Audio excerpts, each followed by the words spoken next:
Olá pessoal, tudo bom com vocês? Espero que sim. Então hoje eu vim trazer uma videoaula, né? E nessa videoaula, para matar um pouquinho da saudade, né? Estreitar os nossos laços. Nessa videoaula, eu vou comentar com vocês sobre as respostas daquelas questões que nós fizemos lá naquelas avaliações propostas pelo Positivo On. Então, se ficou alguma dúvida naquelas questões, por enquanto nós vamos abordá-las, né? Porque a partir de agora vai começar o segundo bimestre. Então, para concluir bem o primeiro, nós vamos responder todas aquelas questões que ficaram para trás, algumas lá do caderno de atividades. Também perguntei para algumas colegas ali por mensagem se ficou alguma dúvida, qual exercício que vocês gostariam que a gente abordasse mais, para não restar nenhuma dúvida mais, né? E a gente poder pular para o segundo bimestre com um assunto totalmente novo, né? A nossa atmosfera, o nosso planeta, sistema solar, né? Então, nós vamos terminar esta parte de eletromagnetismo, né? E vamos concluir então todo esse conhecimento. Espero que não sobrem dúvidas. Então, lá naquela primeira sexta-feira que nós fizemos uma prova, nós tínhamos lá aquela questão 1 que dizia o seguinte: atualmente, nos lares do país, encontramos os mais diversos tipos de aparelho eletroeletrônico, como eletrodomésticos ou eletroportáteis. Com isso, o consumo de energia elétrica residencial vem aumentando nos últimos anos. Apagar a luz ao sair de um cômodo ou diminuir o tempo de banho são algumas das medidas para economizar energia elétrica. Mas será que os aparelhos, quais são os que consomem mais energia? Então, na tabela, nós temos alguns equipamentos com as suas respectivas potências, né? E o tempo de utilização mensal. Então, ali nós temos que aparelho que consome mais energia em um mês. Então, nós temos ali como dado, né, uma informação importante que 1 kW equivale a 1000 watts. Então, nós temos lá aparelhos.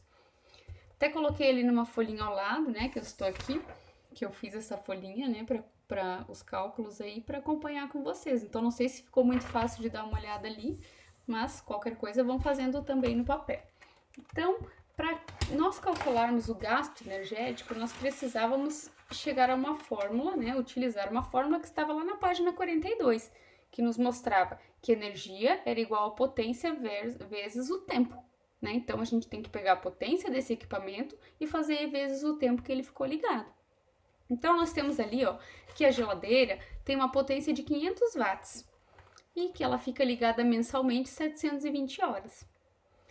Logo abaixo nós temos o ferro, né, esse ferro elétrico de passar roupa, que fica ligado 7,5 horas no mês e que tem uma potência de 1000 watts. Daí nós vimos que o ar-condicionado fica ligado aí 180 horas no mês, tem uma potência de 1600 watts. O chuveiro, olha só como é grande o gasto do chuveiro elétrico, né? Então vamos tomar banho mais rápido, economizar energia, né? Então ele tem uma potência de 4400 watts e ele fica em média 15 horas ligadas durante um mês. Então, para mim aplicar aquela fórmula, eu peguei os seguintes pontos. Calculei para cada um. Então, a geladeira, ali, primeiro que nós vimos ali na geladeira, né, que eu deixei até sublinhado ali, um circulado na volta da geladeira, nós pegamos 500 watts de potência da geladeira e multiplicamos pelos 720 horas que ela ficava ligada no mês. Então, fazendo esse cálculo, se nós estivéssemos lá na sala, eu ia falar quanto é 500 vezes 720 e o João ia responder, né, 360, watts por hora. Então, o que eu faço? Eu pego esse 360 mil watts por hora e eu posso transformar ele em quilowatts para diminuir esse valor. Então, assim, por isso que foi dado aquele dado ali, 1 kW é igual a 1000 watts. Então, o que eu faço? Eu fiz uma regra de 3 ali do lado. Ó. 1 kW é igual a 1000 watts. 360 mil watts é igual a X. Então, o que eu fiz? Fiz 1 vezes 360 mil e dividi por 1000. Nada mais do que dividir esse valor por 1000. Então, eu dividi o 360 mil por 1000 e encontrei o valor de 360 kWh, que é isso que a minha geladeira consome em um mês. E aí, para o ferro, nós vimos ali que ele tem uma potência de 1000 watts e ele fica ligado 7,5 horas no mês. Então, nós pegamos aquele 1000 vezes 7,5 horas, né? E nós encontramos o valor de 7.500 watts por hora. Se eu dividir isso por 1000, né, transformar em quilowatts, eu vou ter 7,5 kW por hora de gasto no ferro no mês. Para o ar-condicionado, nós também fizemos a mesma coisa. Então, 1.600 watts vezes 180 horas, eu encontrei aí 288 mil watts por hora, divido por 1.000, eu encontrei o resultado de 288 kW por hora. E para o chuveiro, fizemos a mesma coisa, então 4.400 watts, que é a potência que ele tem, vezes as 15 horas que ele fica ligado no mês. E aí eu encontrei 66 mil watts por hora. Dividido por 1.000, eu tenho 66 kW por hora. E aí a questão me dizia, né? Qual que era o aparelho que consome mais energia elétrica em um mês? Nós tínhamos que a geladeira consome 360 kW por hora, o ferro 7,5 kW no mês, né? Naquelas horas que ele fica ligado no mês, o ar 288 kW naquelas horas que ele fica ligado no mês e o chuveiro 66 kW por hora para aquelas horas que ele fica ligado no mês. Então nós vimos ali que a geladeira é o que mais consome dentro de um mês. Então nós tínhamos aí a resposta como resposta a letra A, geladeira. Na questão 2, no exercício 2, nós tínhamos uma figurinha que mostrava diversas fontes aí de energia. Então, isso nós vimos lá no livro, na página 46 e 47, sobre as fontes de energia e suas transformações. Nós vimos que existem fontes de energia chamadas renováveis e não renováveis. Renováveis são aquelas, né, que a gente utiliza e elas não gastam, entre parênteses, né? O reabastecimento dos reservatórios é muito fácil. Já aquelas não renováveis são aquelas que sua reposição é muito lenta na natureza. Então, carvão, né, carvão mineral, combustíveis fósseis, né, o petróleo, por exemplo, são fontes que não são de tão fácil recuperação na natureza. Então, o exercício dizia o seguinte: os meios de produção de energia elétrica são muito importantes para a sociedade. A indústria, o comércio e a agropecuária dependem muito da eletricidade. A imagem mostra algum desses meios de produção. Com relação aos meios de produção de energia elétrica, o que podemos perceber quando analisamos a imagem? Questão A, então, a letra A dizia o seguinte: a presença de fontes inesgotáveis de geração de energia elétrica, como a energia hidráulica e termoelétrica, mas também fontes de produção de energia que poluem o ambiente, como a eólica e nuclear. Então, a energia eólica, ela não acaba poluindo o ambiente, porque ela é apenas uma hélice gigante que fica girando com o vento, ela não traz resíduo nenhum, ela não queima nenhum combustível fóssil. Assim como a hidráulica, né, que também é a energia elétrica, de hidrelétrica, né, também não gasta. A água passa ali, faz aquela turbina girar e vai gerar a energia. Então, na verdade, a A está errada. A B, a presença de fontes renováveis de produção de energia elétrica, como a energia proveniente do carvão mineral e a energia solar. O carvão mineral nós já vimos que não é renovável, ele leva muito tempo para voltar, né, as reservas se encherem aí na natureza. A energia solar não, ela é uma energia renovável, porque o sol não gasta, né? Então as energias renováveis estaria errado porque o carvão não é. Continuando a frase, diz, né, mas fontes de produção de energia não renováveis, como a termoelétrica e eólica. A eólica é renovável, né? Então, essa aí estaria errada. A C. Presença de fontes renováveis de produção de energia elétrica, como a energia eólica e a energia solar. Certíssimo, né? O vento não gasta, o sol também não. Vai estar ali disponível para a gente sempre utilizar, né? Então, mas também fontes de produção de energia que agridem o ambiente, como a termoelétrica e nuclear, né? Então, a energia termoelétrica, ela gasta, ela queima combustíveis fósseis para o vapor girar uma turbina, né? Então, esse combustível fóssil vai ser queimado, isso é perdido, né? E a energia nuclear também, uma energia bem perigosa, né? Tantos acidentes aí que nós já ouvimos falar, bem famosos. Então, a C está certa. A D, vamos ver por que ela está errada. A presença de fontes inesgotáveis de geração de energia, como a energia nuclear e a solar. Então, a energia nuclear, ela é esgotável sim, né? E ali, continuando, né, mais fontes de produção de energia que poluem o ambiente, como a eólica e termoelétrica. Nós já vimos que a eólica ela não gera aí nenhum tipo de poluição para o meio ambiente. E aí, nós vamos para o exercício 3, que vai finalizar aquela primeira provinha daquela primeira sexta-feira que nós fizemos. Então, o exercício 3, ela vem com um texto que, quando a gente lê, parece que é meio complicado, porque não são coisas muito visíveis no nosso cotidiano, mas vocês vão ver que ela é muito simples. Componentes de circuitos eletrônicos, os diodos, entre outras funções, permitem a passagem da corrente elétrica em um único sentido. Então, diodo é um equipamento que permite que esses elétrons passem em um único sentido. Eles são a primeira aplicação prática da mecânica quântica, um ramo da física que estuda o mundo atômico e subatômico. Os diodos ganharam destaque ultimamente com o avanço da utilização das lâmpadas de LED, que são diodos que emitem luz. Outra aplicação do diodo é operar como retificador, convertendo corrente alternada em corrente contínua. Como quase todo o elemento do circuito, quando atravessa um diodo, a corrente elétrica sofre queda de tensão e parte da energia elétrica é perdida em forma de calor.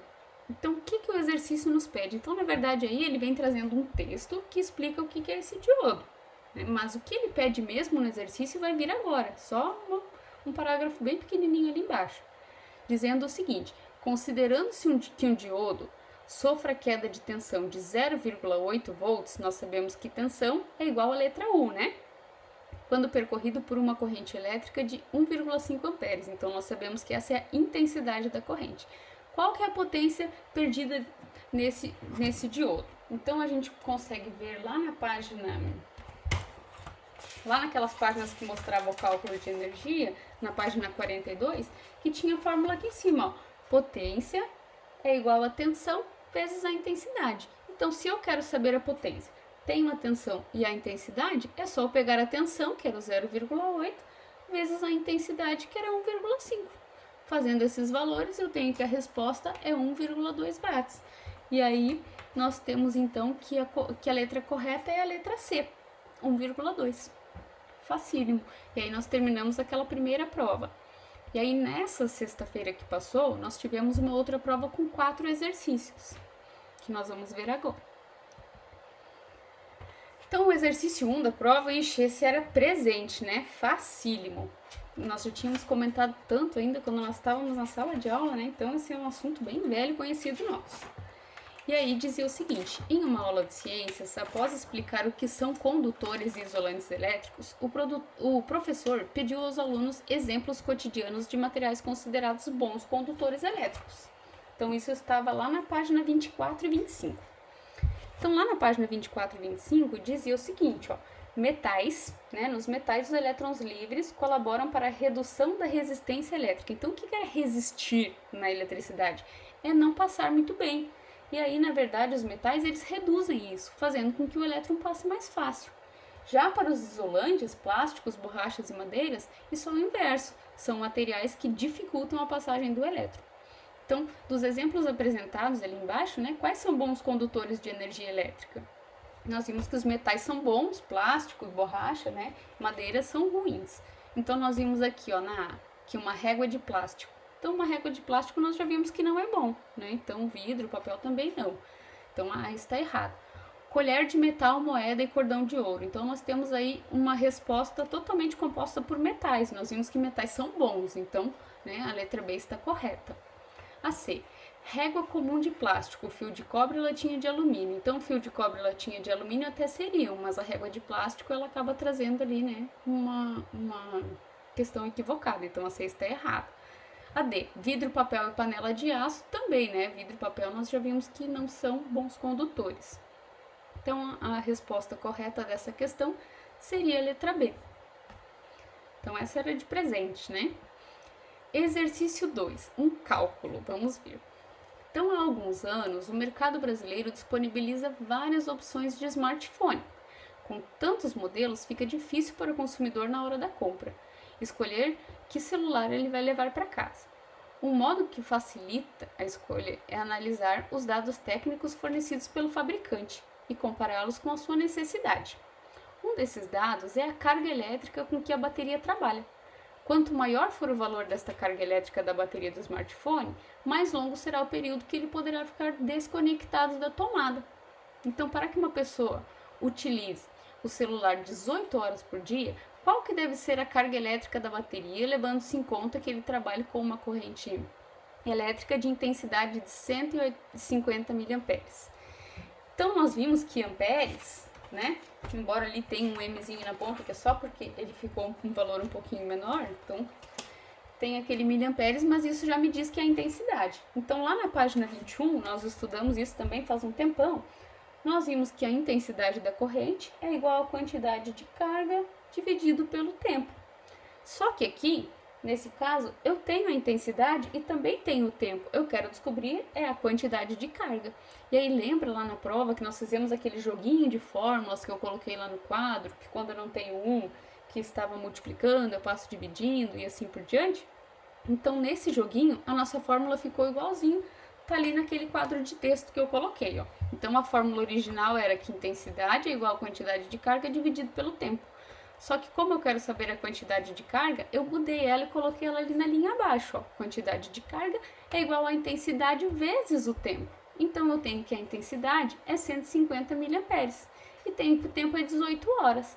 Então, se eu fizer 150 vezes 18, eu vou encontrar a quantidade de carga de 2.700 miliamperes. Fácil, né? Por hora. Então, eu tenho que pegar uma bateria de 2.700 miliamperes por hora para que meu celular fique ligado 18 horas, sem carregar. O exercício 3 também era de presente, né? Então, mostrava ali uma imagem com o celular recebendo uma carga elétrica. Então, este celular estava ligado a um painel de energia solar. Então, ao penetrar aquela energia, aquele calor do sol nessa placa fotovoltaica, essa energia do sol ela é transformada em energia elétrica e lá no celular ela vai ser utilizada como forma de energia química, né? Para fazer aquele celular funcionar. Então, ali, com base na análise da imagem, notamos alguns processos de transformação da energia. Ordenadamente, desde o primeiro processo até o último, as transformações de energia que se observam durante a carga da bateria deste celular são: questão letra A. Energia elétrica. Então, primeiro a gente tem energia elétrica? Na verdade, não, né? Primeiro a gente tem a energia do sol batendo naquelas placas de fotovoltaicas para produzir energia elétrica. Então, a A está errada. A B me diz que energia solar, né, transformando-se em energia elétrica e depois em energia química no celular. Então, isso está correto. A C, energia química, não é, né? Isso vai acontecer lá no celular só. E energia eólica, nem pensar, né? A letra D, porque ali não tem nenhum ventilador, nenhuma turbina girando para fazer, transformar a energia eólica em energia elétrica, né? Então, bem facinho, letra B. A questão 4. A questão 4, ela é um dilema. Por quê? Lá na página 37, tem um quadro.